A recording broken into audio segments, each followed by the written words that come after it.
وَلَقَدْ يَسَّرْنَا الْقُرْآنَ لِلذِّكْرِ فَهَلْ مِن مُّدَّكِرٍ اعوذ باللہ من الشیطان الرجیم بسم اللہ الرحمن الرحیم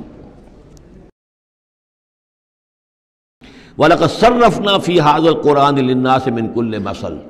یہ آیت جو کہ تو سورہ بنی اسرائیل میں بھی آیت نمبر 89 ہے، وہاں یہاں یہ آیت 54 ہے،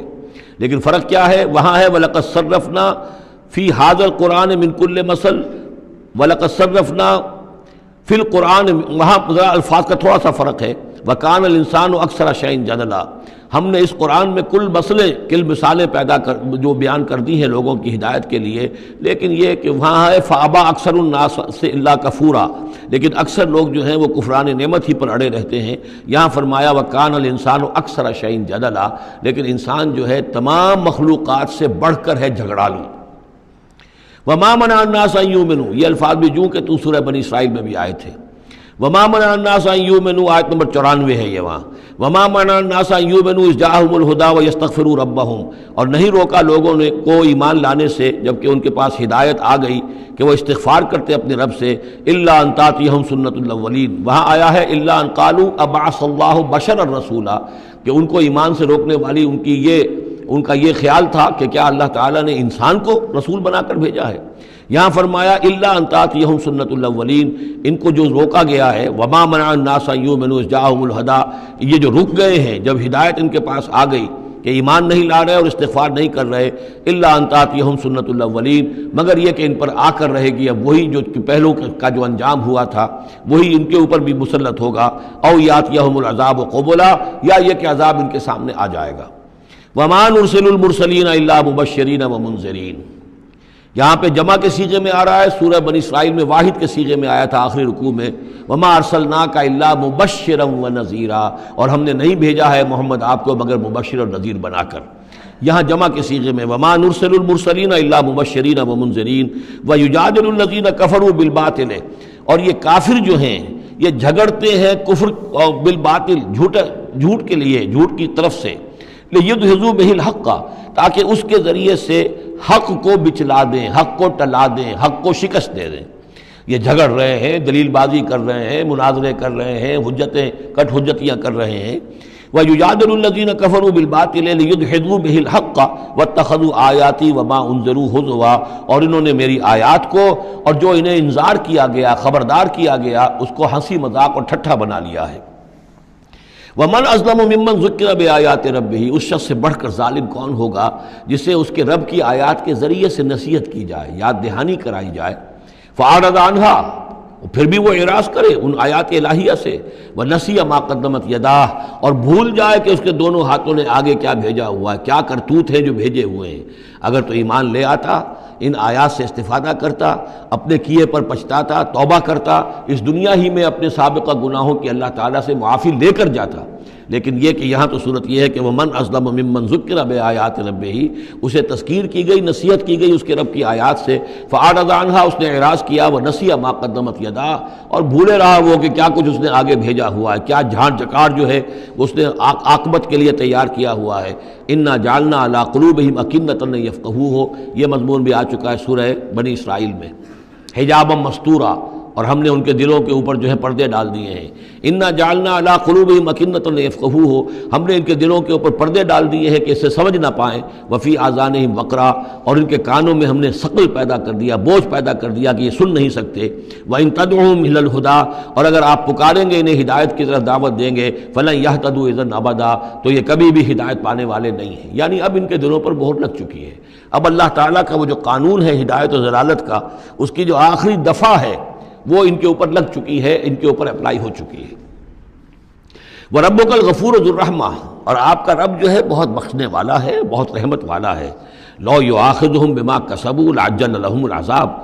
اگر وہ جو کچھ بھی ان کی کمائیاں ہیں، جو کرتوت ہیں، ان کے اوپر فوراً مواخذہ کر لیتا تو بہت جلدی ان کو عذاب جو ہے بھیج دیتا۔ اس سے پہلے آ چکا ہے، پھر زمین کے اوپر تو کوئی ایک انسان بھی باقی نہ رہتا اگر فوری طور پر انسان کو جو ہے سزا دے دی جائے۔ لَعَجَّلَ لَهُمُ الْعَذَابَ، تو اللہ تعالیٰ یقیناً بہت جلدی دے دیتا ان کو عذاب۔ بل لَهُم مَوْعِدٌ، نہیں، ان کے لیے ایک وقت ہے، وعدے کا وقت ہے جو معین ہے۔ لن یجدوا من دونہ موئلا، وہ اس سے کہیں سرکنے کی جگہ نہیں پائیں گے۔ جب وہ اجل آ جائے گی، جب وہ موعد آ جائے گا، جو وعدے کا وقت آ جائے گا، پھر جیسے پہلے ہم پڑھ چکے لا یستقدمون ولا یستاخرون، نہ اب آگے جا سکیں گے نہ پیچھے۔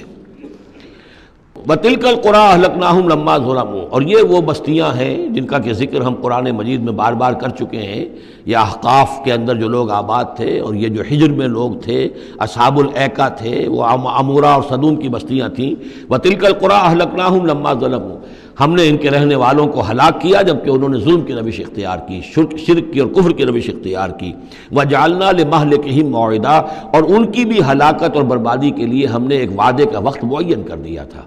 اس وقت معین سے پہلے عذاب ان پر بھی نہیں آ سکتا تھا۔ وَإِذْ قَالَ مُوسَىٰ لِفَتَاهُ لَا أَبْرَحُ حَتَّىٰ أَبْلُغَ مَجْمَعَ الْبَحْرَيْنِ أَوْ أَمْضِيَ حُقُبًا۔ اب یہ دو رکوع ہیں کہ جن میں حضرت موسیٰ علیہ السلام کے ایک سفر کا ذکر ہے۔ روایات میں جو بات معلوم ہوتی ہے، اور وہ اس قرآن مجید کے بیان کے ساتھ وہ چیز مطابقت رکھتی ہے، اس لیے بیان کر رہا ہوں کہ حضرت موسیٰ کو اللہ تعالیٰ نے حکم دیا کہ فلاں جگہ پر جاؤ اور وہاں تمہیں ہمارا ایک بندہ ملے گا، اور وہ بندہ جو ہے بہت صاحب علم ہے، کچھ عرصہ اس کے پاس رہو۔ ہو سکتا ہے کہ یہ حضرت موسیٰ علیہ السلام کا بھی ابتدائی دور ہو نبوت کا، اور جیسے کہ اللہ تعالیٰ نے ہمیں معلوم ہے روایات سے 3 برس تک جو حضور صلی اللہ علیہ وسلم کی تعلیم کا بندوبست کیا ہے،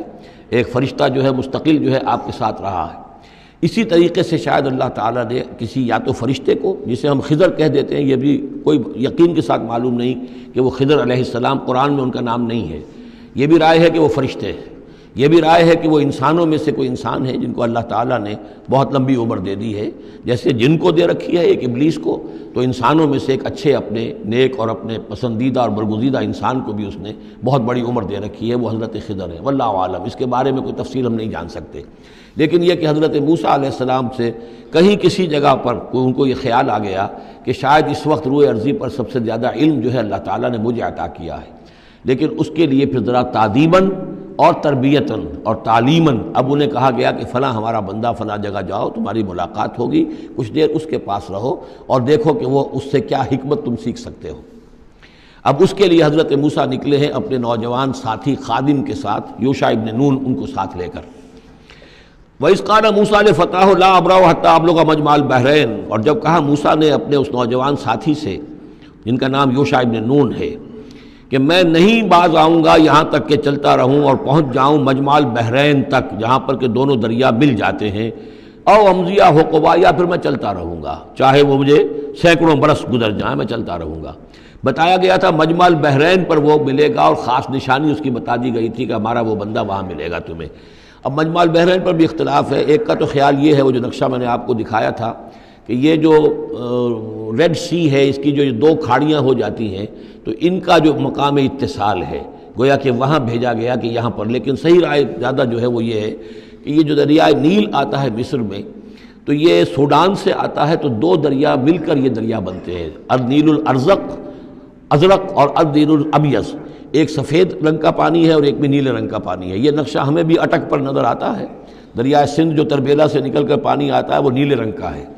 اور جو دریائے کابل کا پانی آ رہا ہوتا ہے مغرب سے تو اس کا وہ پانی گدلا ہے، اور کافی دور تک پھر ہمیں نظر آتا ہے کہ یہ دریائے کابل کا پانی چل رہا ہے گدلے رنگ کا، اور یہ صاف صاف پانی جو ہے دریائے سندھ کا چل رہا ہے۔ تو اسی طرح کا معاملہ وہاں پر ہے، نیل جو ہے نیلا نیل اور سفید نیل، النیل الازرق اور النیل الابیض، وہاں پر پہنچے ہیں کہیں، یہ یوں سمجھیے خرطوم کے آس پاس، کہ میں اب چلتا جاؤں گا۔ فلما بلغا مجمع بینہما، جب یہ پہنچ گئے اس دونوں دریاؤں کے ملنے کی جگہ پر، نسیا حوتہما، یہ بتا دیا گیا تھا کہ ایک جو مچھلی ہے تل کر اس کو ساتھ لے لینا تاکہ تمہارے وہ غذا کا کام بھی دے گی، اور اسی کو نشانی بنانا تھا اللہ نے بتانے کے لیے کہ کس جگہ پر وہ اس شخص سے ملاقات ہوگی۔ جب وہ پہنچے ان دونوں کی مجمع کے مقام پر، نسیا حوتہما، تو انہوں نے بھول گئے اپنی اس مچھلی کو، فاتخذ سبیلہ فی البحر سربا، اور وہ مچھلی جو ہے وہ زندہ ہو کر، حالانکہ بھنی ہوئی تھی تلی ہوئی تھی، وہ زندہ ہو کر اور اس نے وہ سرنگ سی بنا کر اور سمندر میں چلی گئی۔